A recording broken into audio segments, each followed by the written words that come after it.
informados y entusiasmados a seguir sirviendo al Señor y a seguir adorando a Dios. Hoy quiero compartir una palabra que la he titulado la evangelización. La evangelización. Este es un tema que la mayoría de ustedes ya lo han escuchado, pero tenemos que volver a refrescar la memoria y tenemos que volver a activar los dones que tenemos, ¿verdad? Porque muchas veces nos debilitamos y bueno, dejamos que el tiempo pase y no hacemos la obra que el Señor nos ha mandado. Entonces, el mandato de la evangelización es un mandato de nuestro Señor Jesucristo. En Marcos capítulo 16, versículo 15, que es este texto que tenemos aquí en la parte frontal de la iglesia, dijo Jesucristo, un mandato imperativo: ir por todo el mundo y predicar el evangelio a toda criatura.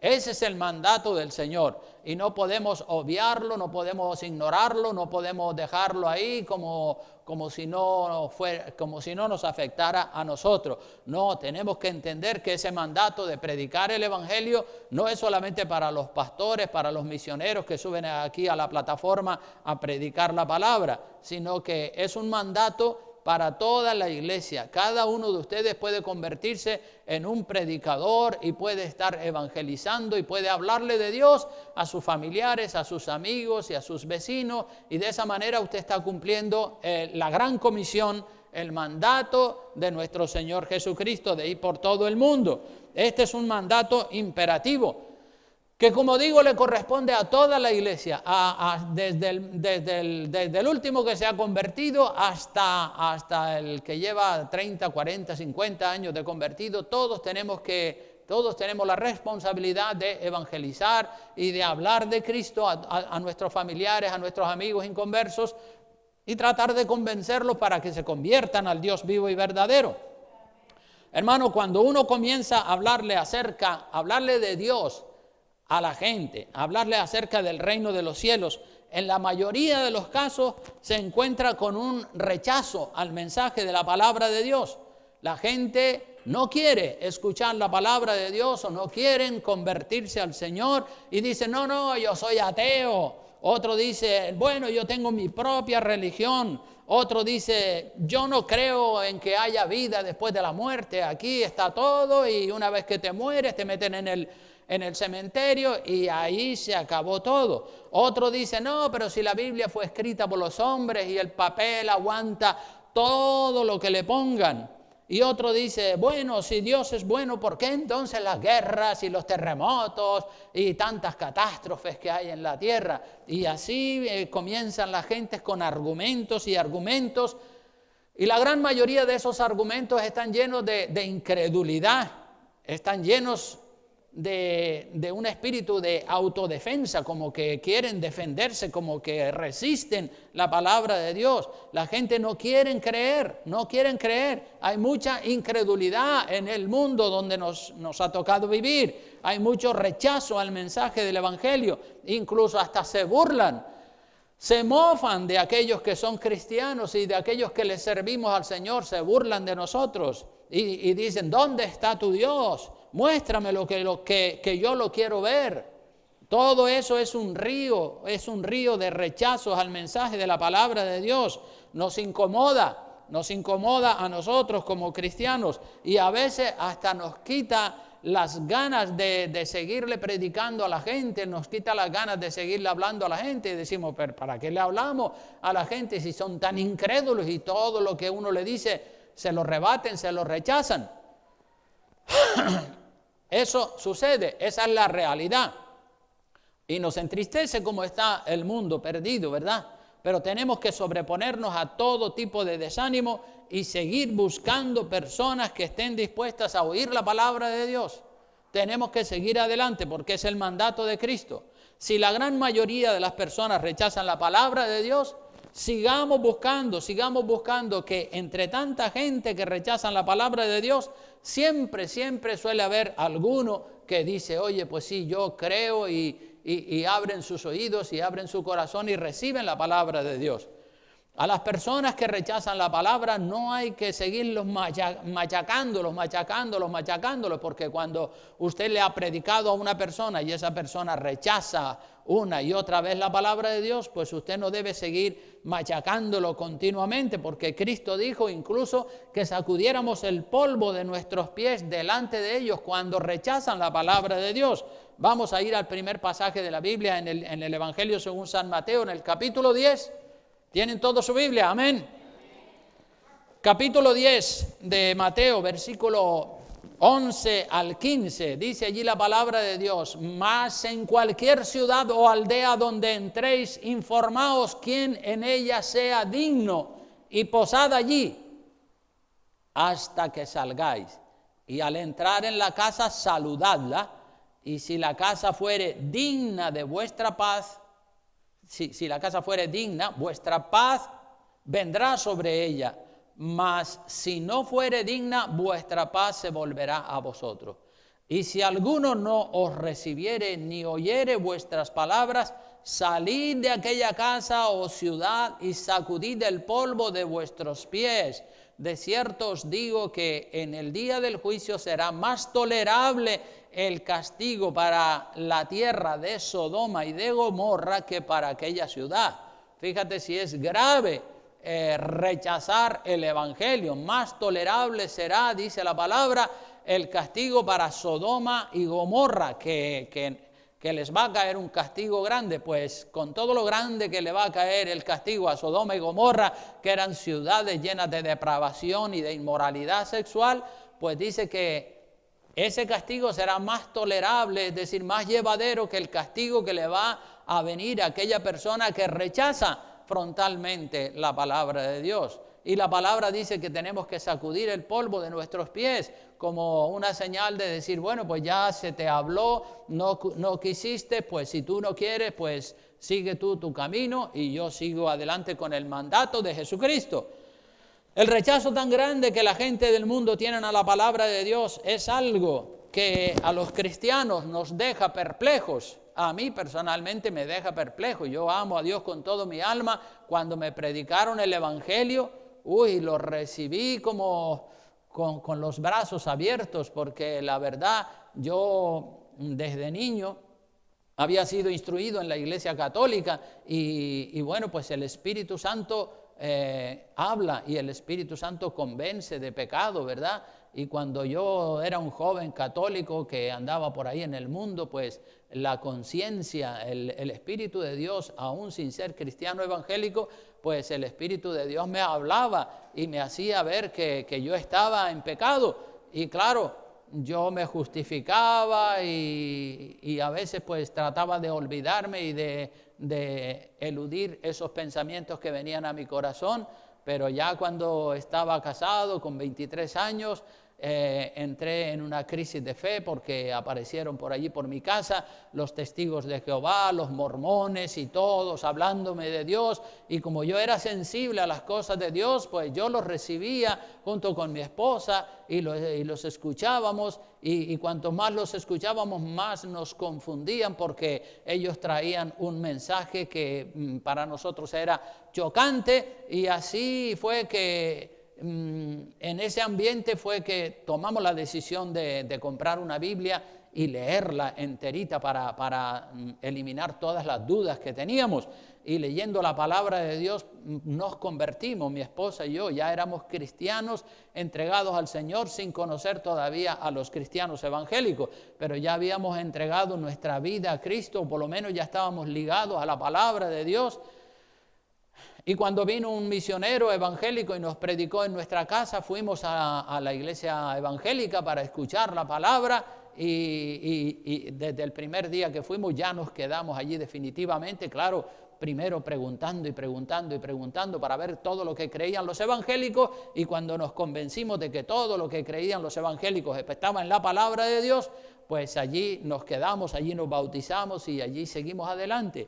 Por eso digo que el rechazo tan grande que la gente del mundo tiene hacia la palabra de Dios es algo que a mí personalmente, y yo creo que a muchos de ustedes, nos dejan perplejos, ¿verdad? Y decimos, pero ¿cómo la gente puede rechazar el amor de Dios? ¿Por qué son tan duros de corazón? ¿Cómo pueden rechazar el regalo más grande que Dios nos ha dado, que es Jesucristo y su salvación? Eso no tiene perdón de Dios, a menos que la persona rápidamente se arrepiente y diga, Señor, perdóname. Pero rechazar la palabra de Dios, eso es un pecado grave. Sabemos la razón por la que la gente rechazan a Cristo y rechazan la Biblia. Y la palabra de Dios dice claramente la razón por la que la gente rechazan el mensaje de Dios. Cristo, ustedes saben que Cristo dijo, yo soy la luz del mundo. Y precisamente esa declaración, yo soy la luz del mundo, es lo que la gente no quiere. La gente no quiere recibir a Cristo porque Él es la luz del mundo, porque ellos aman, la gente ama las tinieblas, aman el pecado, aman la noche, aman la oscuridad, aman la vida fácil. Vamos a ir al Evangelio según San Juan en el capítulo 3, versículo 17, para que veamos esta verdad clarísima, dicha en palabras de nuestro Señor Jesucristo. San Juan capítulo 3, versículo 17. Dice allí la palabra del Señor así, Juan 3, 17, dice, porque no envió Dios a su Hijo al mundo para condenar al mundo. No lo envió para condenar al mundo, sino para salvarlo. Sino para que el mundo sea salvo por Él. Dice, el que en Él cree no es condenado. El que cree, el que lo recibe, el que se le entrega al Señor, no es condenado. Pero el que no cree ya ha sido condenado. No es que se va a condenar cuando se muera, sino que ya desde ahora está bajo condenación. Ya ha sido condenado porque no ha creído en el nombre del unigénito Hijo de Dios. No lo ha querido recibir porque Cristo es la luz del mundo. Dice, y esta es la condenación. Esta es la condenación. Fíjense que es grave eso. Y esta es la condenación, que la luz vino al mundo y los hombres ¿qué hicieron? Amaron más las tinieblas que la luz. Amaron más las tinieblas que la luz. Amaron más la noche, la oscuridad, la amaron más que la luz. ¿Y por qué hicieron eso? Pues ahí está la respuesta también. ¿Por qué lo hicieron, dice la Biblia? Porque sus obras eran malas.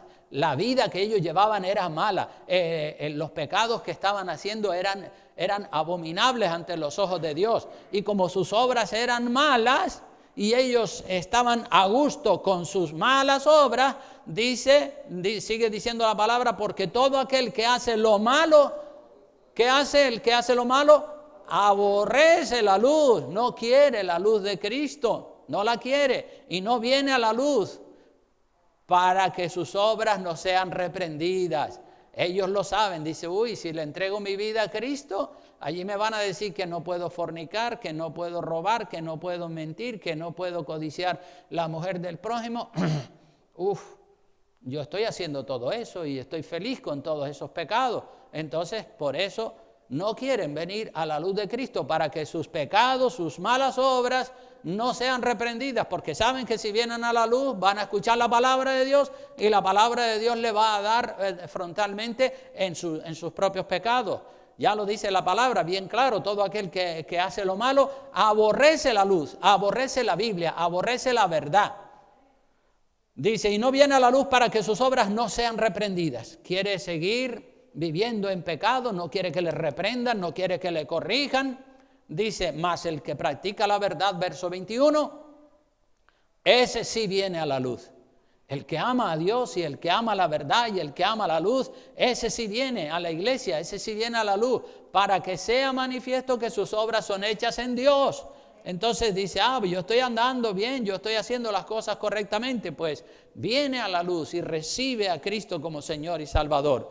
Dios desea sacar a la gente del pecado, de todo pecado. Pero el pecado, hermanos, el pecado es dulce a la carne, es agradable a este cuerpo de muerte que nosotros tenemos. El pecado le gusta mucho a este cuerpo. Recibir a Cristo implica rechazar el pecado, rechazar el mundo, rechazar la carne, rechazar al diablo. Y eso es precisamente lo que la gente no quiere hacer. quieren seguir amando el mundo, el pecado, la carne y haciendo su propia voluntad en lugar de rendir su voluntad a la voluntad del Señor. Desde hace muchos años yo vengo predicando que el pastor no puede ser más bueno que Dios. Ni el pastor, ni ningún padre, ni ninguna madre, ni ningún cristiano. ¿Podremos superar nosotros la bondad y el amor de Dios? Claro que no lo podemos superar. Dios es más bueno que cualquiera de nosotros. Cuando el pastor, a veces hay personas que se creen que son más buenos que Dios. Cuando el pastor es más bueno que Dios, permitiendo cosas que Dios prohíbe, ya se puede decir que ese pastor es un guía ciego. Hay muchos hoy en día que son guías ciegos porque permiten cosas que Dios prohíbe. Vamos a ir al Evangelio según San Mateo en el capítulo 15 y veamos lo que dice la Biblia acerca de estos guías que permiten cosas y que miran para otro lado cuando hay pecados. Capítulo 15 del Evangelio según San Mateo, en el versículo 1 al 20, dice así la palabra de Dios. Entonces se acercaron a Jesús ciertos escribas y fariseos de Jerusalén diciendo, miren lo que le decían al Señor, ¿por qué tus discípulos quebrantan la tradición de los ancianos? No están diciendo por qué tus discípulos quebrantan los mandamientos de Dios, sino la tradición de los ancianos, las costumbres, la cultura de aquella época, la tradición de los ancianos. ¿Por qué tus discípulos quebrantan o desobedecen la tradición de los ancianos? Porque no se lavan las manos cuando comen pan. Es decir, la tradición y los mandamientos de los ancianos decían, hay que lavarse, es una buena costumbre, pero tampoco pasa nada porque un día comas sin haberte lavado las manos. Pero claro, los fariseos y los escribas habían elevado las costumbres y los mandamientos de ellos, los habían puesto por encima de los mandamientos de Dios. Dice, respondiendo el Señor les dijo, ¿por qué también vosotros quebrantáis el mandamiento de Dios por vuestra tradición? Porque Dios mandó diciendo, honra a tu padre y a tu madre, y el que maldiga al padre o a la madre, muera irremisiblemente, es decir, hay que matarlo, porque ha maldecido a su padre y a su madre, y eso es un pecado horrible. Pero vosotros decís, es decir, eso es lo que decía la ley, pero vosotros, los escribas y fariseos, decís, cualquiera que diga a su padre o a su madre, es mi ofrenda a Dios todo aquello con que pudiera ayudarte, ya no ha de honrar a su padre o a su madre. Así habéis invalidado el mandamiento de Dios por vuestra tradición. Hipócritas, bien profetizó de vosotros Isaías cuando dijo, este pueblo de labios me honra, mas su corazón está lejos de mí, pues en vano me honran, enseñando como doctrinas, como si fueran doctrinas de Dios, enseñando como doctrinas mandamientos de hombres. O sea que aquí el Señor Jesucristo deja bien claro a los escribas y a los fariseos que ellos están quebrantando la ley de Dios. Los mandamientos de hombres habían anulado el mandamiento de Dios. Los mandamientos de los hombres, las tradiciones de los ancianos habían superado los mandamientos de Dios y ya los habían dejado pequeñitos. Los mandamientos de Dios y la tradición era más importante que los mandamientos de Dios. Era deber de todo buen hijo honrar a sus padres y no dejarlos abandonados. Repito, era un deber de todos los hijos honrar, ya lo dice el mandamiento, honra a tu padre y a tu madre. El hijo que no honraba a su padre, a su madre, proveyendo para ellos amor, respeto, provisiones, ese era un mal hijo o era una mala hija, porque no honraba en la medida que debían ser honrados sus padres. Era, ante los ojos de Dios, esa falta de honra era como si maldijera a los padres, y eso era digno de muerte por la palabra de Dios, porque eso era un pecado abominable ante los ojos de Dios. Pero los fariseos decían a la gente que lo que los hijos iban a llevar a sus padres, es decir, la comida o el regalo o la honra que le iban a llevar a sus padres, que lo dieran al templo. que lo entregaran al templo, y así los hijos quedaban exentos de proveer alimento y comida y honra para sus padres. O sea que en lugar del mandamiento de Dios prevalecían los mandamientos de los hombres. Ellos, los escribas y fariseos, habían anulado los mandamientos de Dios y habían puesto los mandamientos de ellos por encima de los mandamientos del Señor. Encima, en el versículo 10 en adelante de este mismo capítulo donde estamos leyendo, dice: y llamando a la multitud les dijo: oíd y entended. Ahora el Señor le habla a la multitud y le dice: oíd y entended. Cristo vino siempre a poner, a darle el toque correcto que necesitaban las enseñanzas que los escribas estaban promoviendo, a poner todo en el orden de Dios. Oíd y entended. Dice el verso 11: no lo que entra en la boca contamina al hombre, mas lo que sale de la boca, esto contamina al hombre. Es decir, no es lo que entra, el alimento que entra, sino lo que sale de la boca. Entonces, acercándose sus discípulos, le dijeron: ¿sabes que los fariseos se ofendieron cuando oyeron esta palabra? Estaban muy ofendidos, estaban cabreados. Pero respondiendo él les dijo: toda planta que no plantó mi Padre Celestial será desarraigada. Esa gente, esos fariseos, están fatales, están mal. Dejadlos, dice, verso 14, dejadlos. ¿Qué dice que son? Ciegos, guías de ciegos. Son ciegos y están guiando a mucha gente y son guías de ciegos. Y si el ciego guiare al ciego, ¿qué pasa con los dos? Van al hoyo, van al infierno. Respondiendo Pedro les dijo: explícanos esta parábola. Jesús les dijo: ¿también vosotros sois aún sin entendimiento? Ya era hora de que entendieran, hombre. Estaban todavía adormecidos los discípulos, ¿verdad? Dice: ¿no entendéis que todo lo que entra en la boca va al vientre y es echado en la letrina después de haber sido digerido naturalmente? Pero lo que sale de la boca, del corazón sale, y esto es lo que contamina al hombre, no lo que entra, sino lo que sale de la boca, no el alimento que entra, sino el alimento, la palabra que sale de la boca, porque del corazón salen los malos pensamientos, los homicidios, los adulterios, las fornicaciones, los hurtos, los falsos testimonios, las blasfemias. Estas son las que contaminan al hombre, pero el comer con las manos sin lavar no contamina al hombre. Mejor si te las lavas, pero no pueden poner esa costumbre a la altura de un mandamiento de Dios. Entonces Jesucristo está dejando las cosas bien claras aquí. El ser humano, siempre tiene la tendencia de manipular lo que Dios ha dicho para adecuarlo, para adaptarlo a su manera, a su modo de pensar.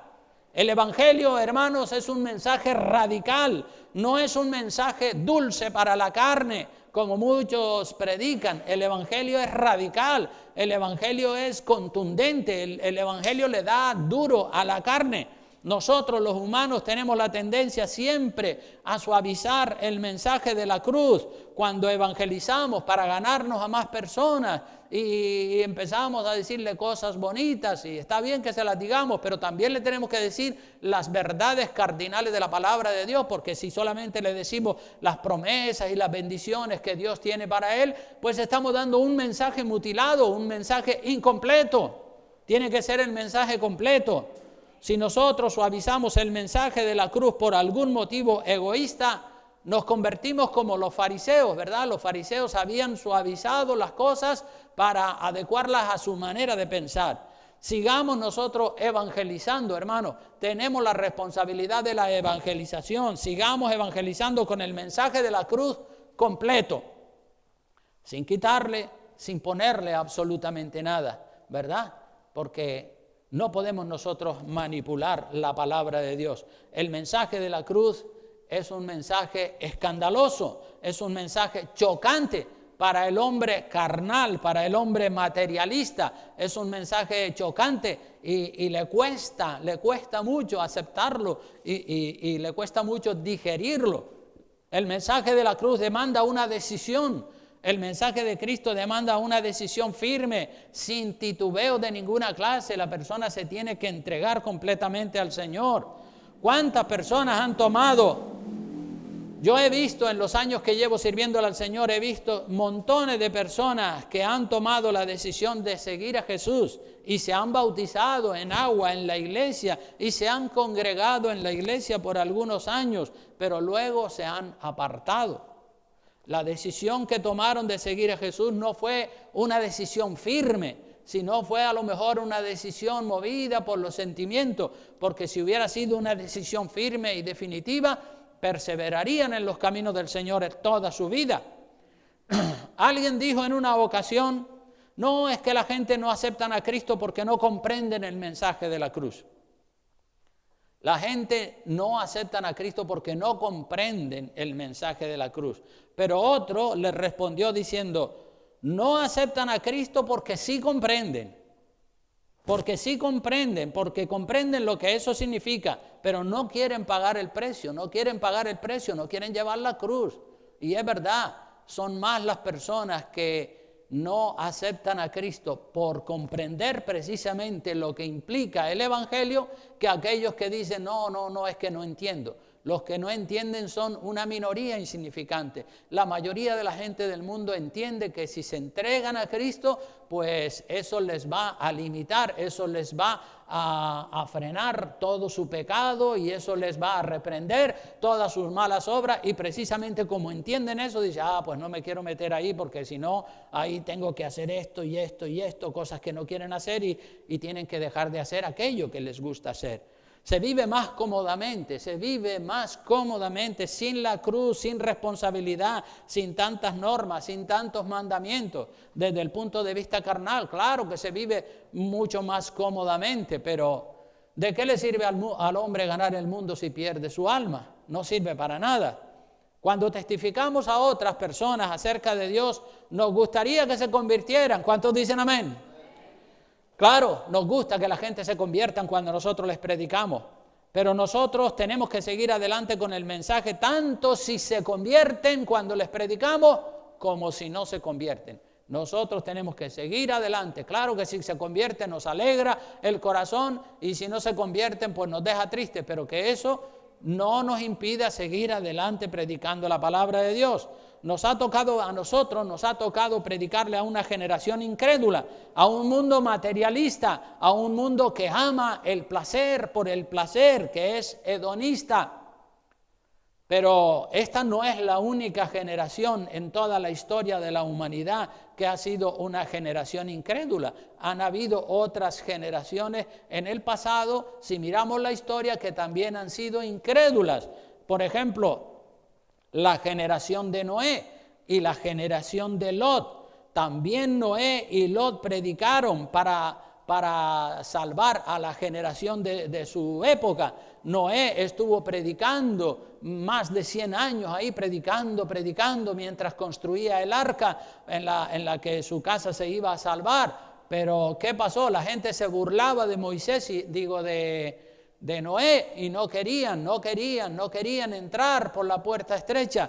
Y al final viene el diluvio, y cuando viene el diluvio y empieza a caer ese diluvio de agua sobre la tierra, ahí todo el mundo, sí, Noé, tenías razón, es verdad, nosotros no creíamos, pero ahora sí creemos. Pues ahora ya es demasiado tarde, ya la puerta del arca Dios mismo la había cerrado, y aunque aquellos que se estaban ahogando le pedían, ábrenos, sálvanos, ya no había oportunidad. La oportunidad la tenían cuando la puerta estaba abierta, pero cuando la puerta se cierra, cuando Dios cierra una puerta, nadie la puede abrir.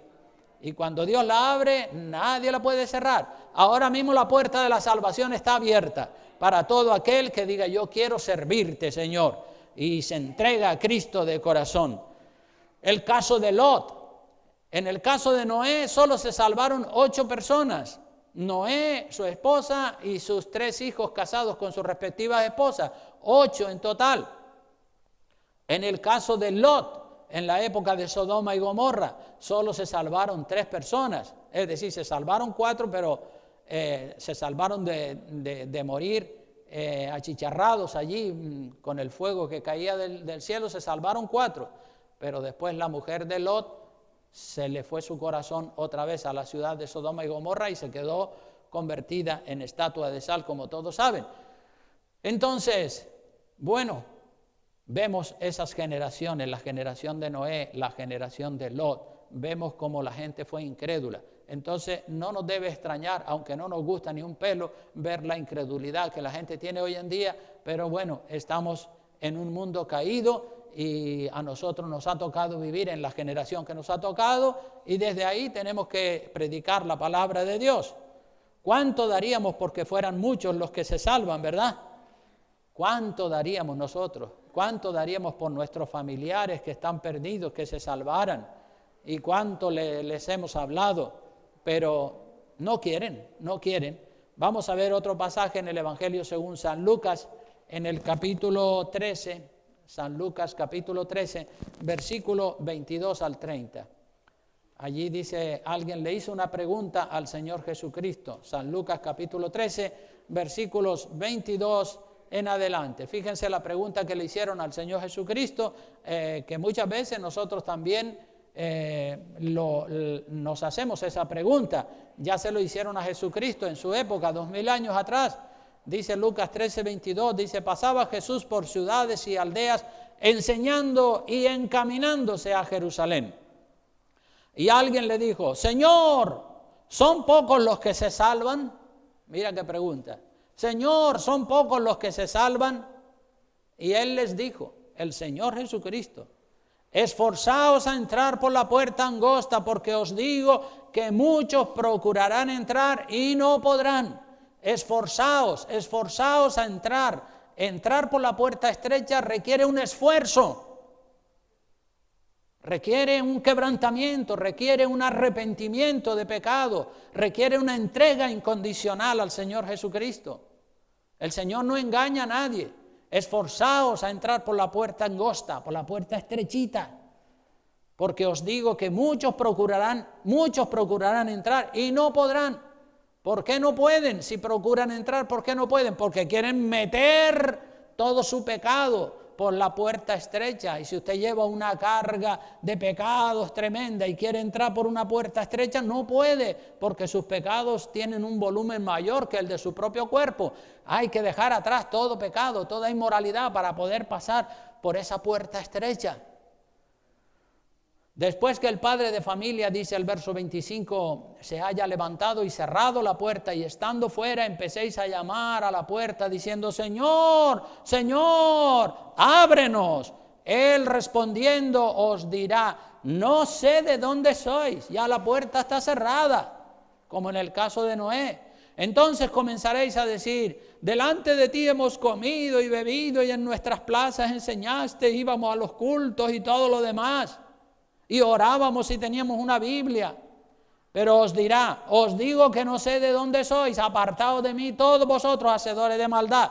Allí será el llanto y el crujir de dientes cuando veáis a Abraham, a Isaac, a Jacob y a todos los profetas en el reino de Dios, y vosotros estéis excluidos, porque vendrán del oriente y del occidente, del norte y del sur, y se sentarán a la mesa en el reino de Dios. Y he aquí hay postreros que serán primeros y primeros que serán postreros.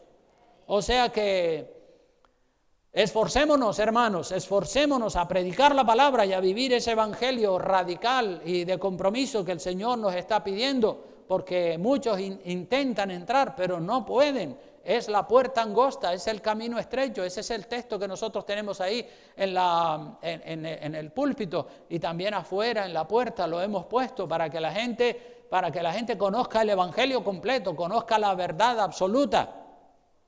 La salvación es gratis, hermanos. La salvación que el Señor nos está ofreciendo es gratis, absolutamente gratis, por la obra que Cristo hizo en la cruz del Calvario. Pero el hacer las buenas obras que Dios preparó de antemano para que las hiciéramos, eso es otra cosa.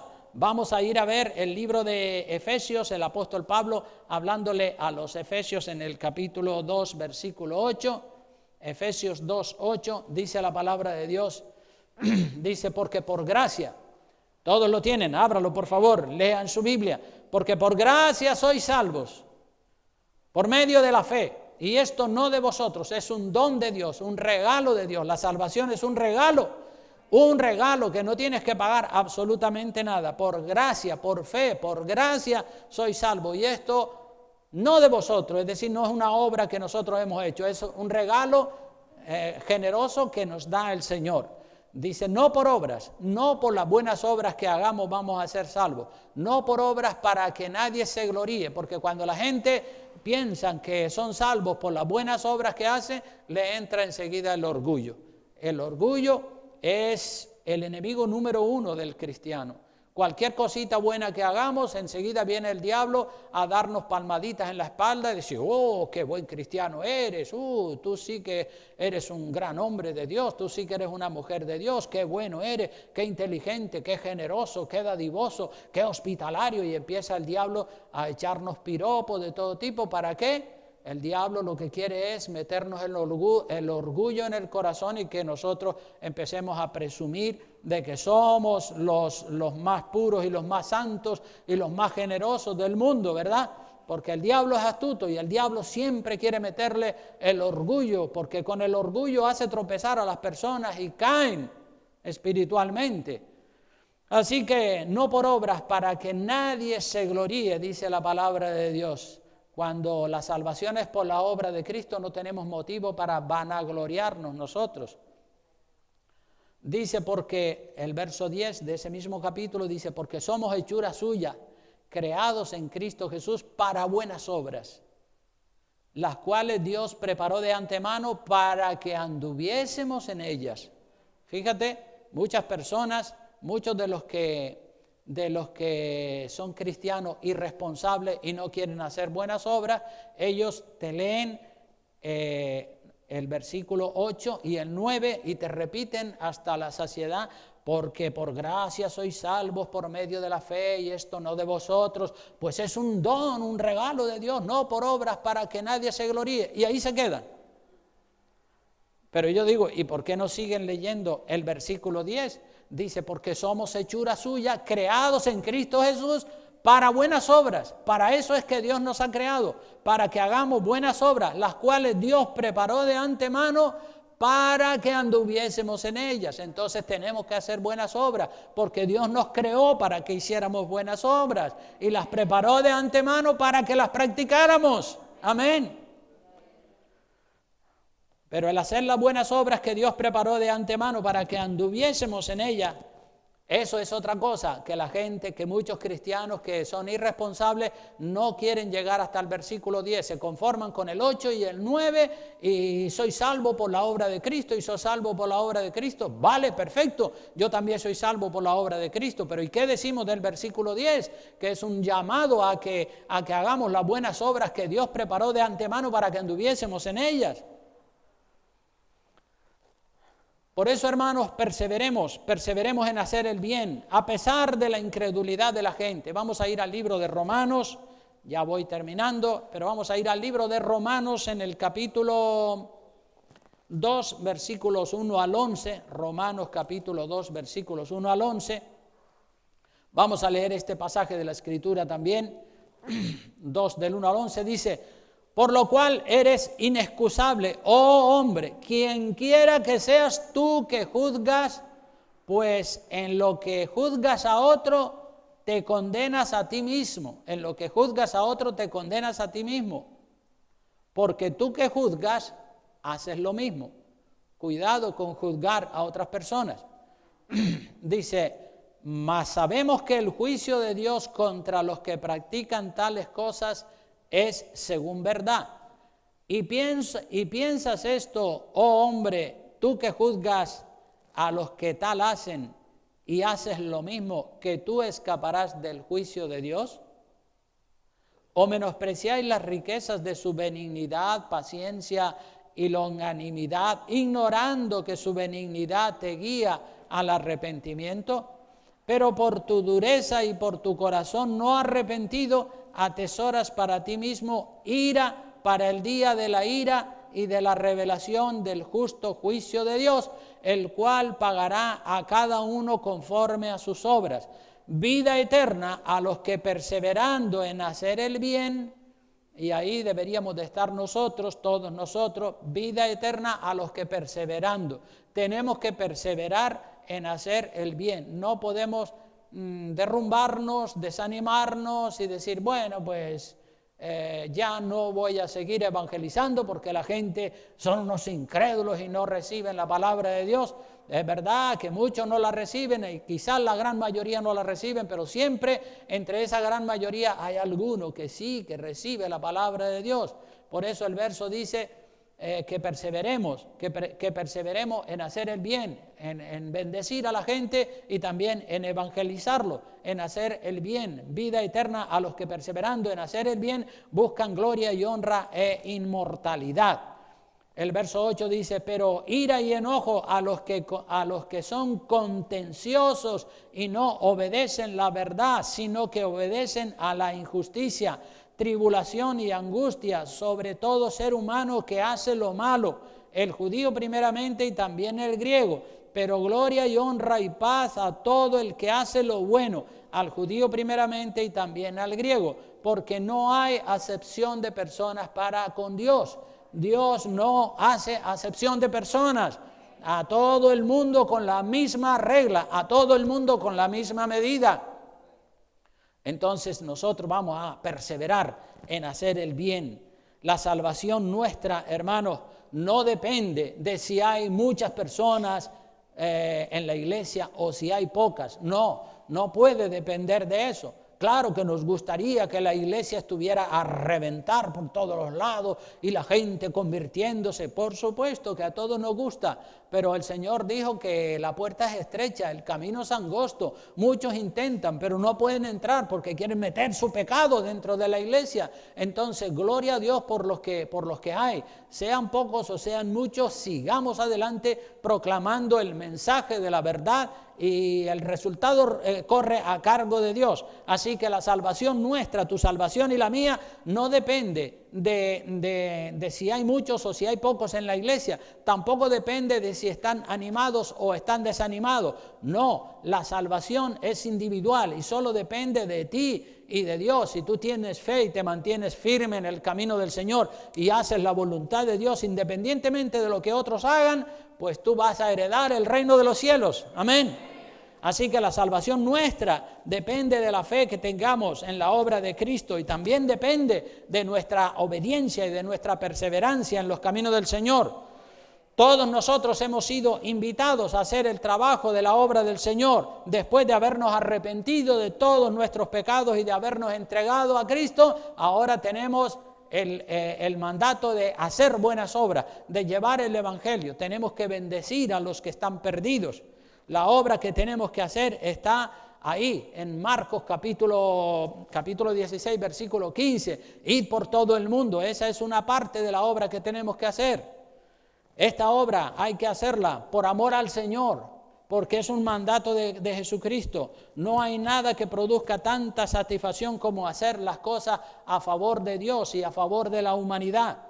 Hermanos, cuando uno hace algo a favor de las demás personas, uno se siente útil, uno se siente una persona útil en los caminos del Señor. Muchas veces cuando hacemos cosas a favor de nosotros mismos, pues claro, nos satisfacemos en la carne, pero la verdadera satisfacción del cristiano y de la cristiana es hacer cosas orientadas a los demás, para bendecir a los demás, para evangelizar a los demás, para ayudar a los demás a salir de las tinieblas. Ya saben que Jesucristo dijo, más bienaventurado es ¿qué cosa que otra? Dar que recibir. Cuando usted empieza a darse a los demás, a evangelizarlos, a llevarles un consejo, una palabra de bendición, usted se va a sentir bienaventurado, se va a sentir dichoso, privilegiado, porque su vida es útil en las manos del Señor. Sin embargo, si usted se deja caer los brazos y se derrumba y se desanima y usted no hace nada porque se está fijando en aquellos que tampoco hacen nada, pues entonces usted, esa depresión, esa amargura, le va a seguir creciendo y se va a seguir desanimando más. Entonces, lo que hacemos por los demás es como si lo hiciéramos por el mismo Señor Jesucristo. Cuando usted visita a un enfermo, cuando usted da de comer a una persona necesitada, cuando usted hospeda a una persona que está sin un lugar donde vivir. Cuando usted atiende a las demás personas, es como si lo hiciéramos al mismísimo Señor Jesucristo. Evangelizar a los perdidos es un gesto de amor hacia los pecadores. Y termino ya con el profeta Ezequiel. En el capítulo 3, versículo 17, acompáñeme al Viejo Testamento, profeta Ezequiel, capítulo 3, versículo 17. Este verso coincide con el primero que leímos, con Marcos 16, 15, ir por todo el mundo y predicar el Evangelio. Y como les digo, Ezequiel capítulo 3, versículo 17, en el Viejo Testamento dice: Hijo de hombre, yo te he puesto por atalaya a la casa de Israel. Tú eres una atalaya. Ezequiel fue una atalaya a la casa de Israel, pero tú y yo somos atalayas a la isla de Lanzarote, a la ciudad de Arrecife, a la casa de Israel. Dice a Ezequiel: oirás pues tú la palabra de mi boca y los amonestarás de mi parte. En otras palabras, que Dios le está diciendo a Ezequiel que escuche lo que Dios le dice a Ezequiel para que eso se lo diga después a la casa de Israel. Y le sigue diciendo: cuando yo dijere al impío, de cierto morirás, y tú no le amonestares ni le hablares, para que el impío sea apercibido de su mal camino, a fin de que viva, el impío morirá por su maldad, pero su sangre demandaré de tu mano.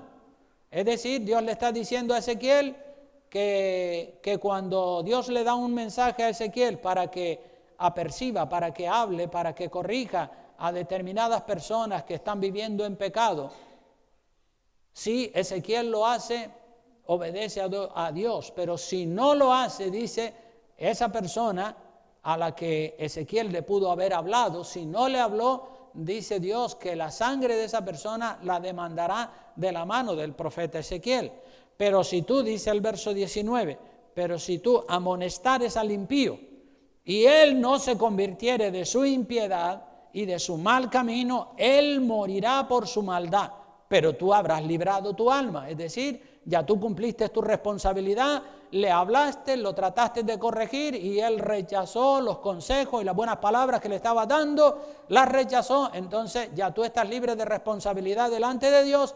Dios no te va a pedir responsabilidad porque tú hiciste tu trabajo, pero la otra persona no recibió el mensaje. En el verso 20 dice: si el justo se apartare. Fíjate que en los versículos 17 al 19 está hablando acerca de los impíos, de los pecadores que están afuera en el mundo, que no conocen el Evangelio. Y ahora habla también de los justos, es decir, de los hombres y mujeres que han estado sirviéndole al Señor y se han descarriado. Dice: si el justo se apartare. Gente que estaba convertida y le servían al Señor, pero después se apartaron de los caminos del Señor, se apartare de su justicia, e hiciere maldad, y pusiere yo tropiezo delante de él, él morirá, porque tú no le amonestaste. En su pecado morirá, y sus justicias que había hecho no vendrán en memoria, pero su sangre demandaré de tu mano. Es decir, que si un justo, un hombre, una mujer que ha servido al Señor durante unos años, se aparta, nuestro deber es persuadirlo, decirle: no, regresa, arrepiéntete, vuélvete otra vez, vuelve a hacer las primeras obras. Si la persona obedece, gloria a Dios, pero si no obedece, pues el mensajero ha quedado libre de responsabilidad delante de Dios. Dice el verso 21, pero si al justo amonestare para que no peque y no pecare, porque obedeció el consejo que le diste, y no pecare, de cierto vivirá, porque fue amonestado, y tú habrás librado tu alma. O sea que la misma responsabilidad que tenemos para con los pecadores de afuera que no han conocido a Cristo nunca, también la tenemos para con aquellos que han sido cristianos y que se han apartado de los caminos del Señor y ahora andan pecando por ahí. A ellos también tenemos que llamarlos a un arrepentimiento. Si obedecen, se salvan. Si no obedecen, pues su sangre será sobre ellos. Pero lo importante es que nosotros, como cristianos, estemos libres de responsabilidad delante del Señor. Amén.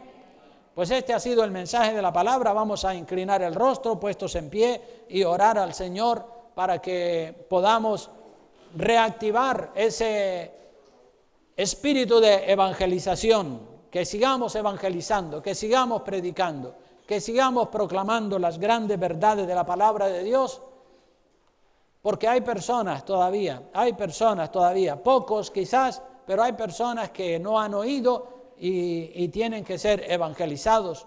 Así que comparte la palabra de Dios. Vamos a orar, que el Señor nos bendiga y que el Señor